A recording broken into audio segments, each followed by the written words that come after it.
An elderly billionaire is dining at a luxury restaurant when she notices the young waitress's necklace. A rare family heirloom she thought was lost forever. But what truly shatters her is who the girl wearing it turns out to be. The chandeliers shimmered above, casting golden reflections onto the polished marble floors of La Serafina, Manhattan's most exclusive fine dining restaurant. The guests that evening were dressed in their finest, designer gowns, diamond cuffs, and watches worth small fortunes. But among them, seated at a corner table reserved year-round, was a woman who needed no introduction.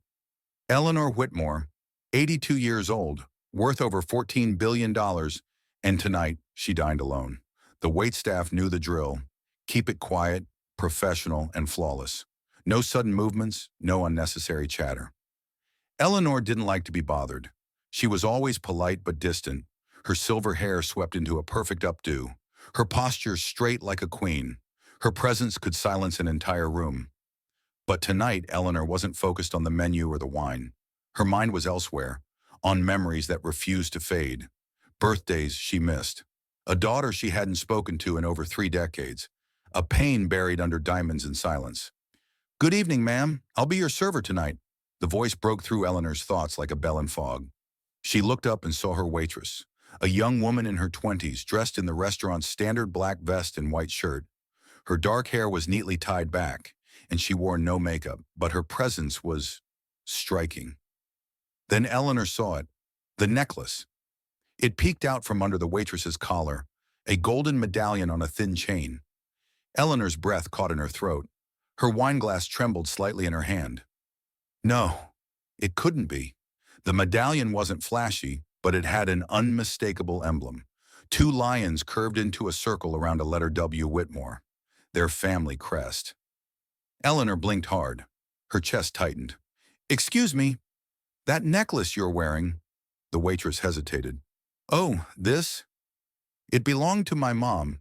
She passed away when I was 15. I've worn it ever since." Eleanor's fingers curled around her pearl necklace.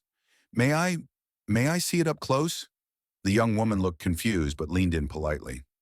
Eleanor studied the medallion with wide, misty eyes. Her hand trembled as she reached for it, then stopped herself. It, it looks exactly like the one my daughter used to wear," Eleanor whispered, her voice cracking for the first time all evening. The waitress softened. "Really? Wow. My mom always said it was rare, but she never told me where it came from. Said it was a gift, something very personal." "What was your mother's name?" Eleanor asked, heart racing. The waitress hesitated, not sure if she was overstepping a boundary. "Her name was Isabel Reed." Time stopped. Eleanor felt like the air had been sucked out of the room. She gripped the edge of the table, her knuckles turning white. Isabel, the name she hadn't spoken aloud in 30 years. Isabel Reed," Eleanor whispered. "She was my daughter." The waitress laughed awkwardly. "No, ma'am. I think there must be a mistake. My mom, she never spoke of her parents. Said they were gone. She raised me all on her own." Eleanor's eyes glistened with tears. She left home when she was 23. We fought. I said horrible things. I was so proud, so obsessed with our name, our reputation. She said she couldn't live in a cage of money and rules. And then she disappeared. I never found her again." For a moment, neither of them spoke. The hum of the restaurant continued around them, clinking glasses, murmured laughter. But in that small space between 2 women, a storm was rising. "What's your name, dear?" Eleanor finally asked, her voice barely above a whisper. "Ava," the waitress replied softly. "Ava Reed." Eleanor closed her eyes. The name tasted like tears in time. Ava, her granddaughter. "I'm sorry, I didn't mean to." Ava began, flustered, stepping back. She suddenly felt exposed, unsure of what was happening. This old woman, this billionaire, was staring at her like she'd seen a ghost, but Eleanor gently reached out, not to touch, but to anchor herself. "No, don't be sorry. I've been waiting to see you for most of my life." Ava stood frozen. She felt something stir in her heart, a strange mixture of curiosity, fear, and something unspoken. Longing. "I don't know if I believe you," she whispered. I grew up in a tiny apartment in Queens. My mom cleaned houses and waited tables. We never had much. She never even mentioned your name." Eleanor nodded, ashamed. She had every reason to keep it that way. A single tear slipped down her wrinkled cheek. The sommelier arrived at the table to refill Eleanor's glass, but paused mid-step, sensing something intimate unfolding. He quietly turned away. "I don't expect you to believe me," Eleanor said, voice shaking, "but that necklace, it belonged to my grandmother before Isabel had it. There's only one in the world. I had it made when she turned 16. I gave it to her the night we last spoke." Ava touched the medallion on her chest. For years it had been her comfort, her reminder of the only person who'd ever truly loved her. She had never questioned its origin, until now. "I need to go check on another table," she murmured, stepping back. "Of course," Eleanor said quickly, trying to compose herself. "Please, take your time." But as Ava turned, Eleanor called softly after her. "Ava, I don't want anything from you. I'd like to see you again, if that's okay." Ava paused for a moment. She didn't turn back, but she nodded, barely. Then she disappeared into the softly lit maze of white tablecloths and candlelight. Eleanor sat back in her chair, breathing hard. Her fingers gently touched the edge of the table, grounding herself. For the first time in decades, she felt something crack inside the walls of her carefully guarded heart.